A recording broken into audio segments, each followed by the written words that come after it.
The nursing shortage in the United States is complete bullshit. Let me explain why in this episode of the Earn It Podcast.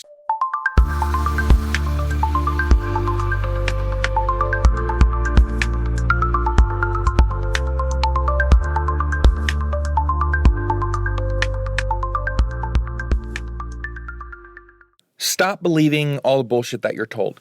The nursing shortage has become an excuse for everything, and it's all over online.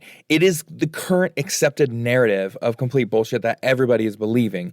And you might even be listening to this thinking, what the fuck do you mean there's no nursing shortage? Today, we're going to ask one simple question, and that is, where are all of the nurses? Let me explain this to you. Let's look at the actual numbers. 6 million active RN licenses in the United States and 3.8 million RN jobs. This is not a pipeline problem. This is a problem with retention. So the reason why I bring that up is there might be a sort of a nursing shortage, but it has nothing to do with there not being enough nurses. This has everything to do with not having enough people that are working as nurses. So there are plenty of nurses. There is plenty of supply. It's just that the jobs are so shitty. People can't handle it and they get out of the profession or they change to some other kind of job. I personally don't know where these people are going to make a comparable salary, but obviously, it could get bad to the point where you would take a significant pay cut in order to not deal with a bunch of issues. So hospitals, they are not short nurses, okay? They're short nurses willing to work under the current conditions. There's burnout, there's violence, there's unsafe staffing, there's mandatory overtime, and there's just overall poor management in a lot of places. The solution needs to change, because right now online and just out there in the ether, in nursing schools everywhere, the solution seems to be that we need to graduate more nurses. The thing about it is that there's been enough graduating nurses every year for years, but hospitals are still short-staffed. If producing more nurses had solved the problem, why hasn't it done that? There are far more nurses graduated every single year than there are jobs. The issue is that so many people are leaving. That's the real problem. The problem is not there aren't enough. The problem is they aren't staying long enough. So here's the thing. Imagine filling a bucket maybe with a hole in the bottom. That is healthcare.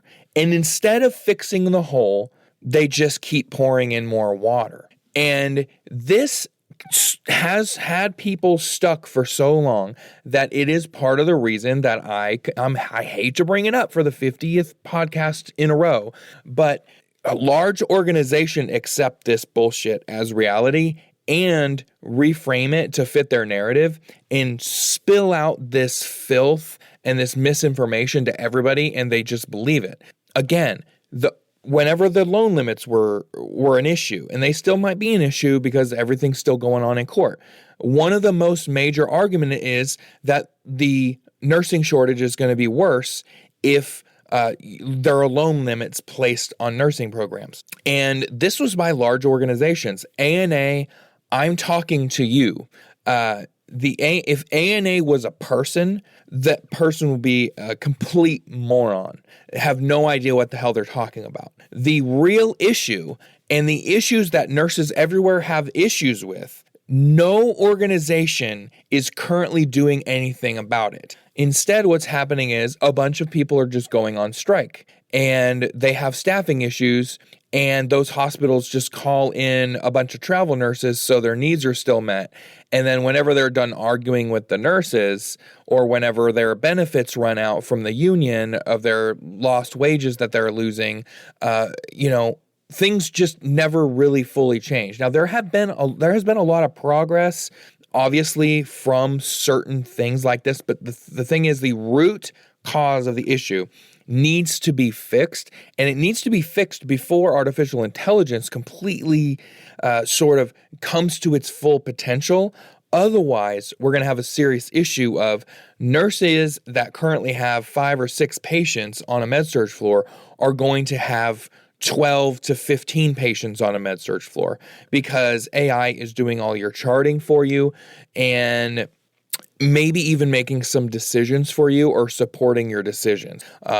AI is going through the Pyxis for you and pulling the medications out for your patient. So going to get all your meds just consists of going and pushing a button and opening it and taking all of the medications into the patient's room and giving it to them. There's a lot of things that are going to be more efficient.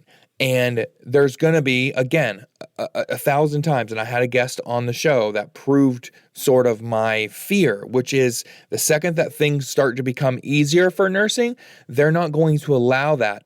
Them meaning the entirety of the system, including management and hospitals.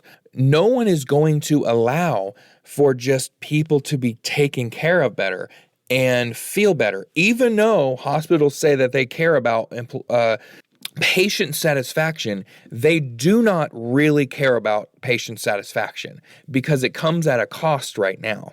And whatever initiative these hospitals put forward only temporarily kind of fix things and kind of give nurses tools that they can use. But eventually those tools and the excitement for those tools, they're no longer used because they stop working, because they were never really working in the first place. The thing about it is nurses were forcing them to work and forcing these new tools into their workflow. And then they started to get behind again. And then they went back to their old habits, which do not consist of treating patients like human beings, especially the way that nurses are expected to treat human beings. There's a root cause. The root cause is just simply the workload. So here's the thing. Who really benefits from the nursing shortage, though? Let's think about that. Is it hospitals or universities or lobbying organizations? Is it politicians? Because if the problem is simply not enough nurses, nobody has to answer for why experienced nurses keep leaving. Do you notice all of the hubbub online about the nursing shortage, and nobody is bringing up that, hey, maybe nurses should have less work to do. Now you just be like, what are you talking about? You're sitting there wanting more money and wanting to do less. Here's the thing. If you know anything about what the job is like in most, high stress inpatient settings, you know that you don't have time to go in the morning and meet your patient and maybe pull up a chair next to them and talk to them and their family and get to know them and get to know what's important to the patient and you don't get to do that, right? And if things were decreased, those things would naturally happen a lot of the time. The main reason why you will see, like, if nurses are freed up, then they try to, at least a lot of them, will try to then take advantage of that and spend all their time at the nurse's station on their cell phone or something, or talking with each other, is because that's not something you normally would ever get to do. Because, you hear it all the time, because of how usually, things are insane and things are crazy for nurses. Whenever things do calm down or whenever they do have a slow day, they, to quote many of them, are going to take advantage of it or take it while they can. In other words, that downtime, that minuscule amount of downtime, is spent enjoying that downtime and sitting on your ass. Not, okay, well, I have all this extra time.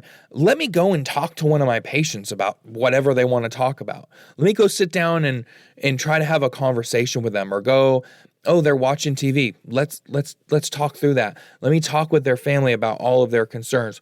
What's going to happen after the hospital? Like, what's going on? There's so many things that could happen to where it is literally people taking care of people instead of a system, in place directing every single action that a nurse takes throughout the day, and doing it in such a way that there's so much burnout that even though there are hundreds of thousands of new nurses every single year, we still don't have enough nurses to fill all the spots. It's not because there aren't enough. It's because the supply keeps taking off and doing things that aren't absolutely insanely unreasonable. Okay? So stop asking how we produce more nurses and start asking, why is it that these veteran nurses are quitting? Why are bedside nurses burned out? Why are new grads leaving within a few years? That's insane. Why do nurses tell their own children and fellow nursing students that are coming into the profession to not become nurses. How many times, if you're a nurse, as a nursing student, if you are a nursing student and you have not heard this, I can assure you 100% certain, you within your nursing school career, a phase of the career, you will hear at least once, do not do this. Do not go into nursing. You should not be doing this. And it's very widespread, and there's a reason why. Has nothing to do with how bad nursing is. It has something to do with how bad the jobs are. Okay? That's what you need to think about. The shortage isn't the disease, it's the symptom. And the disease is a healthcare system that's become incredibly good at producing nurses and incredibly bad at keeping them. So please stop chasing headlines and start asking better questions. If your solution to nurses leaving is simply making more nurses, you're not solving the problem. You are replacing casualties. So again, thank you so much for listening to another episode of the Earn It Podcast. This podcast is on Spotify, it's on YouTube, it's on Apple Podcasts. Depending on where you're listening from or watching from, follow and subscribe and comment and like, and most importantly, share everything. There is a link to my LinkedIn page in the description of this podcast, so feel free to reach out if you have any questions or if you'd like to come on and have a discussion. Again, thank you so much for listening. Go out there and earn it.